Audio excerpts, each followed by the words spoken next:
Chers acteurs du TRM, bonjour. Nous sommes actuellement reçus par la société, le groupement Astre.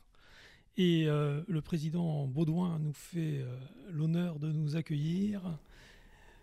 Monsieur Baudouin, merci de nous recevoir chez vous. Nous sommes très honorés de cet accueil.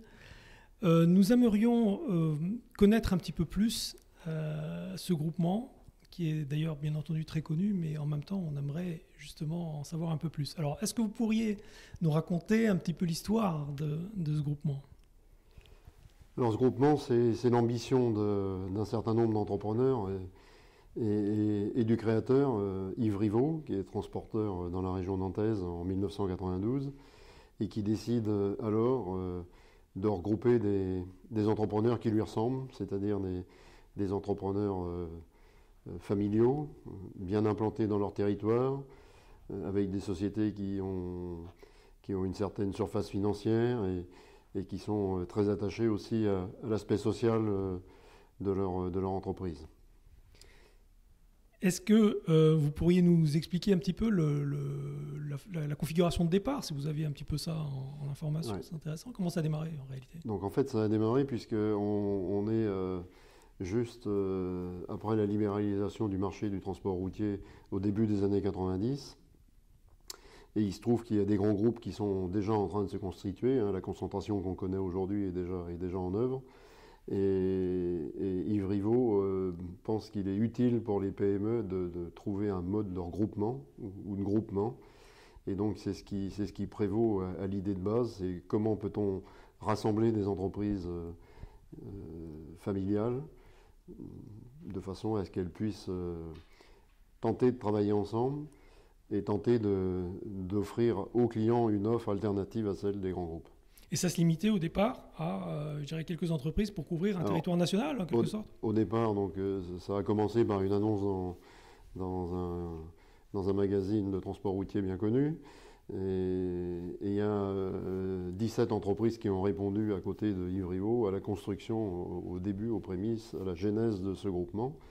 Et donc l'idée de base, c'était de pouvoir échanger du fret entre elles, d'une région à l'autre, sachant que chacune des entreprises était placée dans des régions différentes. Et donc ça a démarré sur ce tout petit objectif de pouvoir échanger du fret ensemble et de pouvoir s'échanger du fret de manière sécurisée, donc avec des prix qui soient un peu différents de ceux qu'on pouvait trouver sur l'ancêtre de la bourse de fret, qui était le Minitel. Et donc c'était ça l'idée de base du groupement. Très bien. Du groupement Astre. Donc ce groupement a bientôt 30 ans, c'est bien ça? Bientôt 30 ans, il aura 30 ans au printemps 2022. Donc ça s'approche. Et comment on peut maintenant le décrire, ce groupement? Quelle est sa dimension?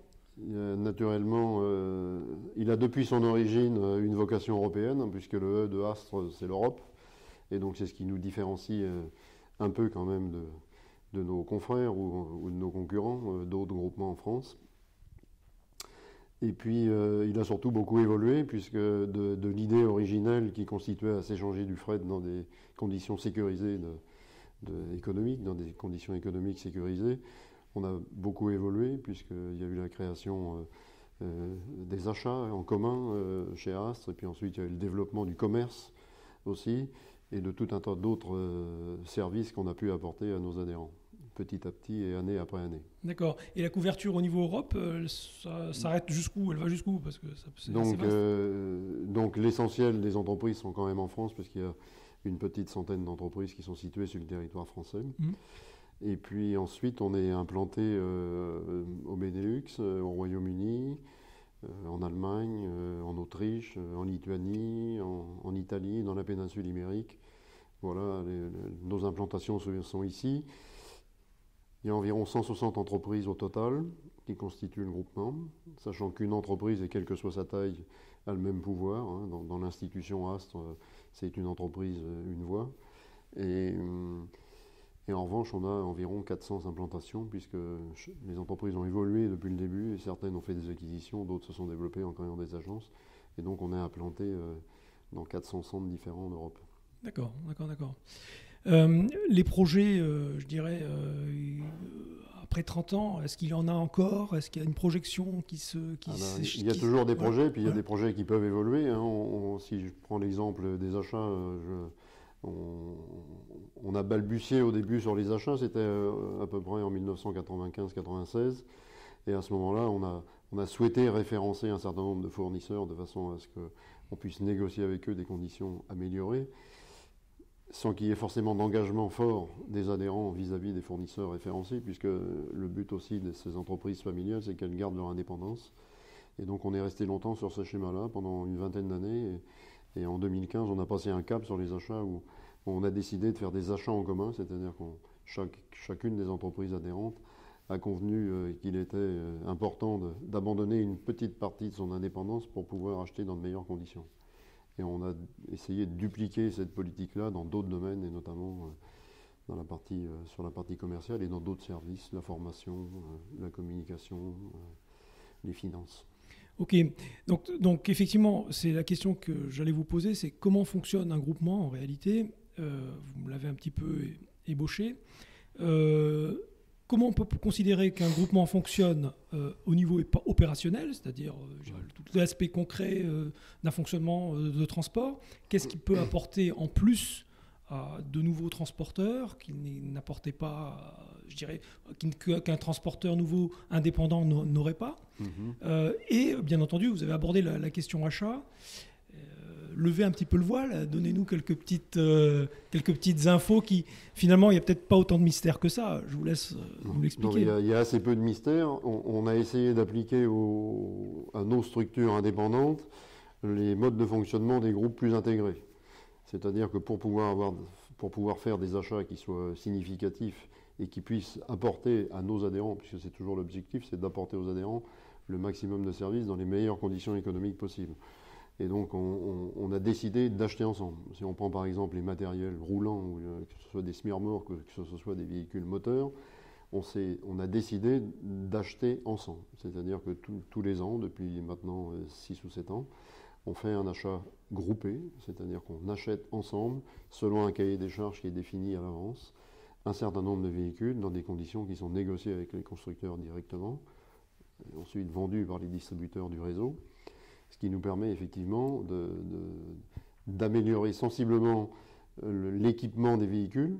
C'est-à-dire que notre cahier des charges depuis 5 ou 6 ans s'est densifié pour apporter un maximum et proposer un maximum d'équipements dans les véhicules à nos adhérents, et en même temps de négocier le meilleur prix possible, puisque naturellement il y a de la concurrence entre les différents partenaires, que ce soit les fournisseurs de semi-remorques ou les fabricants de moteurs.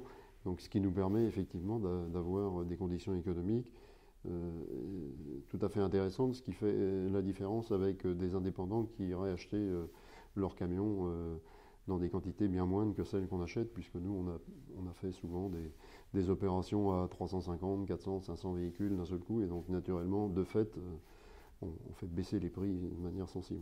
Et les critères de choix dans la sélection de matériel, que ce soit semi-remorque ou tracteur, vous avez des critères de choix. Bon, bien entendu, l'aspect prix est important, ça j'ai compris. Est-ce que vous avez des critères d'ordre sécurité Oui, alors il y a tout un tas dans le cahier des charges, il y a certes un cahier des charges qui définit un descriptif du véhicule, où on additionne éventuellement un certain nombre de positions sur la sécurité, sur éventuellement les énergies alternatives. Enfin, il y a tout un tas de choses qui sont prévues. Et à côté de ça, on ne négocie pas uniquement un véhicule et un prix, on y ajoute aussi les services que le constructeur peut nous apporter, sur par exemple les contrats de maintenance, sur d'autres services qui sont moins connus, mais sur des prêts de véhicules, dans le cadre des maintenances, sur éventuellement des prix de reprise des véhicules. Donc il y a tout un panel de solutions qui est apporté à nos adhérents. D'accord.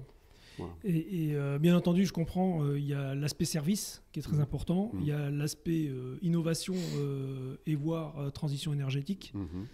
Donc vous permettez aux transporteurs d'avoir quelque part un accès beaucoup plus facile à l'achat de matériel innovant, hein, je dirais quand même. Alors, nous, on essaie, en vue de ce qui sans doute différencie Astre un peu des autres groupements, c'est qu'on a une structure ici qui est quand même relativement dense, hein, parce qu'on a une structure institutionnelle qui est Astre Coopérative, qui regroupe effectivement un certain nombre de salariés et qui sont là et qui apportent les services aux adhérents. Les achats en font partie, la communication en fait partie, la formation, les finances.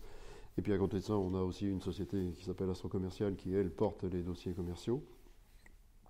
Et donc, de fait, dans chacune des structures, il y a des salariés et des collaborateurs, et ces collaborateurs sont là pour mettre en application la stratégie qui a été arrêtée par le conseil d'administration. Et donc, de fait, ces gens-là sont au service des adhérents. Si on parle des achats, on a, nous, un service achat ici, hein, qui pilote les achats au global pour le compte des adhérents et qui apporte aussi le soutien technique dont les adhérents peuvent avoir besoin. Alors, pour la partie opérationnelle, le fonctionnement d'un groupement, qu'est-ce que, dans le cadre du fonctionnement d'une société de transport, vous pouvez apporter? Je dirais, si on laisse maintenant le sujet achat à part, vous apportez quoi en plus? Comment, je dirais, quel est le plus finalement que vous pouvez, je dirais... Alors, il faut savoir que les transporteurs ont un raisonnement qui est généralement assez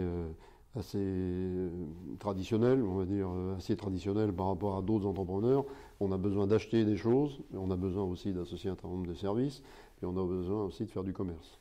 Donc sur la partie commerciale, que peut apporter par exemple, ce qui est quand même la partie essentielle des entreprises, que peut apporter le groupement à un adhérent lambda?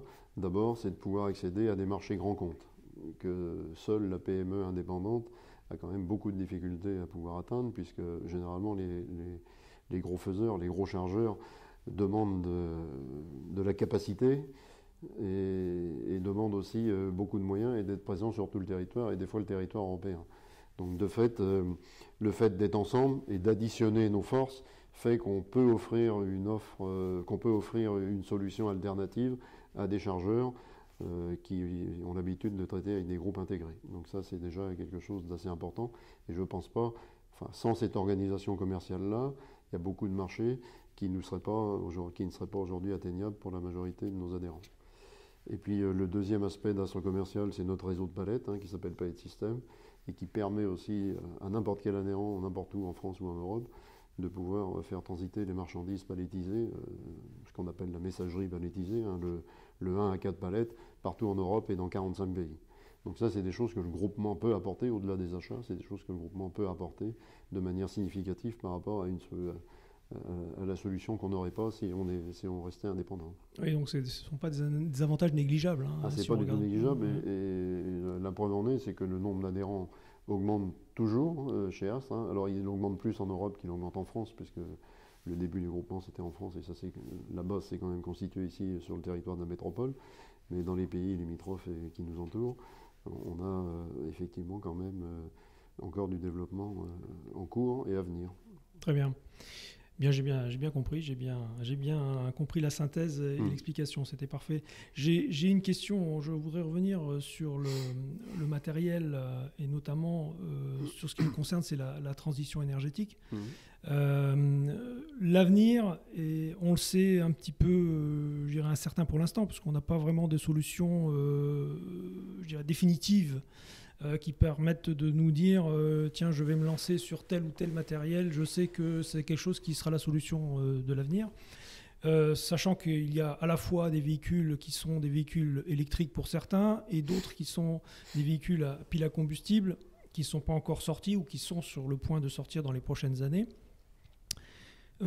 Quelles sont, je dirais, à l'heure actuelle, les solutions que vous avez adoptées sur ces nouveaux progrès techniques, sur du nouveau matériel, le véhicule? Qu'est-ce que vous avez adopté en réalité? Alors en fait, tout le monde, là il faut avoir un peu d'humilité parce que tout le monde tâtonne un peu, hein, et il n'y a pas de solution miracle, et je ne pense pas que quelqu'un ait la vraie solution ou la seule solution. Donc on est dans une phase un peu intermédiaire sur de l'énergie alternative, mais qui ne sera pas forcément l'énergie de demain. Donc nous, les efforts, on les a essentiellement fait porter sur les véhicules au gaz, et en s'attachant en faisant en sorte qu'on soit plutôt sur des véhicules au GNC avec du biogaz, hein, de façon à avoir un discours cohérent vis-à-vis de notre responsabilité sociale et environnementale. Et puis aussi sur les huiles la transformation végétale, notamment celle du colza avec le baissan. Donc ça, nos adhérents aujourd'hui sont plutôt partagés sur ces deux solutions transitoires, sachant que l'objectif est d'aller demain effectivement vers de l'électrique pour certaines fonctions ou certaines missions et vers de l'hydrogène pour d'autres. Mais aujourd'hui, on ne peut pas dire que ces deux technologies-là soient vraiment utilisées puisque le modèle économique n'existe pas encore. Les réseaux d'approvisionnement non plus. Hein, voilà. pas vraiment, plus, les infrastructures ne sont pas là. Il n'y a pas les infrastructures. Ouais. Voilà. Okay. Et sachant qu'aucune solution n'est de toute façon géniale. Elles présentent toutes des inconvénients, ou de distribution, ou de consommation, ou d'entretien, de maintenance. Enfin, rien n'existe aujourd'hui. Alors on entend naturellement les discours qui nous obligent à faire des efforts, et ça, chacun est conscient que les efforts, il est nécessaire de les faire. Mais on n'a pas de solution, miracle.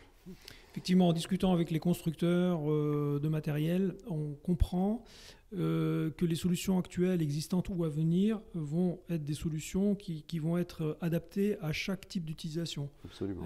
C'est justement ce qui fera... Il n'y a pas une vérité unique pour l'instant, c'est un matériel, une solution technique pour un type d'utilisation. Absolument. Et puis après, il y a aussi la nécessité d'envisager l'accompagnement des clients, puisque naturellement, tout ça c'est bien, mais ça a aussi un coût économique. Le modèle économique n'est pas toujours très pertinent et on a aussi besoin de déchargeurs pour nous accompagner dans cette transition énergétique. J'ai une question quand même sur le groupement dans son existence actuelle et à venir. Est-ce que, comment vous voyez la chose? Est-ce qu'en tant que groupement, il y a encore, quelque chose de plus à découvrir, à apporter? Est-ce qu'il y a de l'innovation? Est-ce qu'il y a des projets? Comment vous envisagez les prochaines années en tant que groupement Astre? Alors, c'est mieux si on a des projets que si on n'en a pas. Oui, on a effectivement des projets. Donc, nous, sur la partie commerciale, on est vraiment sur le développement des dossiers commerciaux grands comptes, c'est-à-dire des clients nationaux, internationaux, parce qu'on touche aujourd'hui beaucoup de clients français, mais on touche encore assez peu ou pas assez des clients internationaux. Et donc, on a besoin de se développer dans ce domaine-là. Simultanément, on doit faire la même chose sur la partie de la messagerie palettisée. On a un réseau très abouti en France et au Benelux. Il est en cours d'aboutissement dans d'autres pays, notamment en péninsule ibérique et en Italie. Mais le modèle doit encore se finaliser, en tout cas se parfaire, pour faire en sorte qu'on ait vraiment une couverture qui soit plus optimale. Et on a aussi un gros enjeu qualitatif, c'est-à-dire qu'on sait très bien qu'on aura beaucoup de peine à concurrencer les très grands groupes. Et en revanche, on a sans doute plus d'agilité qu'eux territorialement. Et puis en plus, on doit pouvoir apporter une qualité qu'eux ne sont pas toujours en mesure de pouvoir apporter, justement à cause de notre agilité. Donc ça, c'est vraiment quelque chose d'important. Et puis après, on a un autre projet qui est le projet du développement du dernier kilomètre. On sait aujourd'hui que c'est quelque chose, compte tenu des modes de consommation nouveaux, dans lesquels on doit s'engager un peu plus. On est déjà engagé, mais on doit là aussi progresser. Et puis on a le plus grand chantier que chaque entrepreneur devrait avoir, c'est celui de l'environnement, des engagements qu'on doit avoir vis-à-vis des générations futures. Et donc naturellement, on a là aussi beaucoup de projets et des projets sans doute assez novateurs à l'avenir. Je voulais juste rebondir sur un point qui me paraît intéressant, c'est le dernier kilomètre. Je dirais, je pense que c'est quelque chose sur lequel vous n'êtes pas pour l'instant, ou je l'ignore, mais il me semble que c'est quelque chose de nouveau, ça, parce que le dernier kilomètre, c'est assez nouveau. Ouais. Certains de nos adhérents en font un peu, mais de manière marginale. L'idée est qu'on construise une offre qui sera une offre globale, en direct, mais aussi en partenariat avec un certain nombre d'acteurs du marché qui le font déjà. Donc il y a un certain nombre de réflexions qui sont en cours, enfin qui sont même plutôt avancées pour certaines, moins pour d'autres.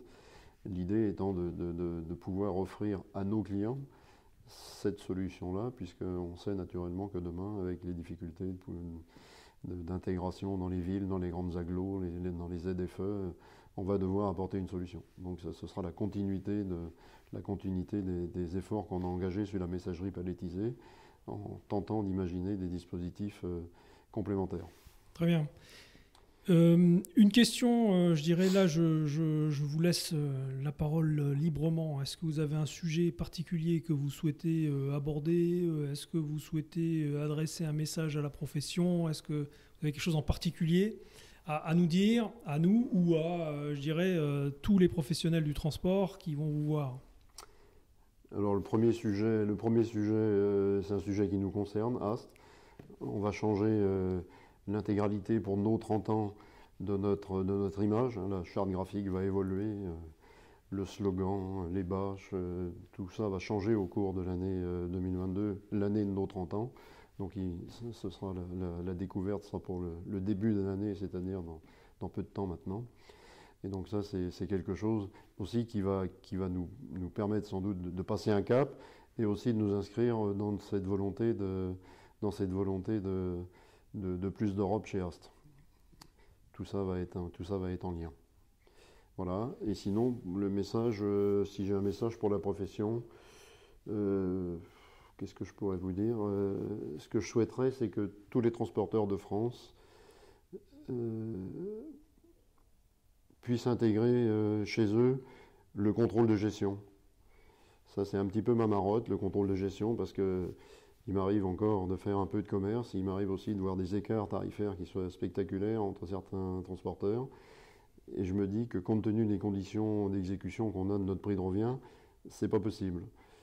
Donc je pense que la profession s'en porterait sans doute beaucoup mieux si les gens avaient cette possibilité de pouvoir mieux calculer leur prix de revient, c'est-à-dire de s'attacher davantage au contrôle de gestion, de façon à constituer des prix de vente qui soient des prix de vente, c'est-à-dire un prix de revient, une marge, et ne pas s'attacher seulement à un prix de marché. Donc c'est bien, je dirais, une question de concurrence et parfois à des prix très très bas, oui, qui ne sont pas vraiment des prix très cohérents parfois. Ces prix bas ne sont pas justifiés, sinon par le besoin ou l'envie de capter des marchés, alors que si on s'attache quand même à son prix de revient, je pense que ça permet d'avoir un niveau d'appréciation différent. Très bien. Bah, écoutez, merci Monsieur Baudouin pour nous avoir consacré un petit peu de temps. Je sais qu'il est précieux. Merci à tous les acteurs du TRM de nous suivre et je vous donne rendez-vous donc sur d'autres interviews. Merci, à bientôt Monsieur Baudouin et au groupement Astre. J'espère qu'on se verra en 2022 avec peut-être de nouvelles étoiles sur le logo. Je ne sais pas comment ça sera, mais ça sera peut-être intéressant. Parfait. Merci bien. À bientôt. Merci.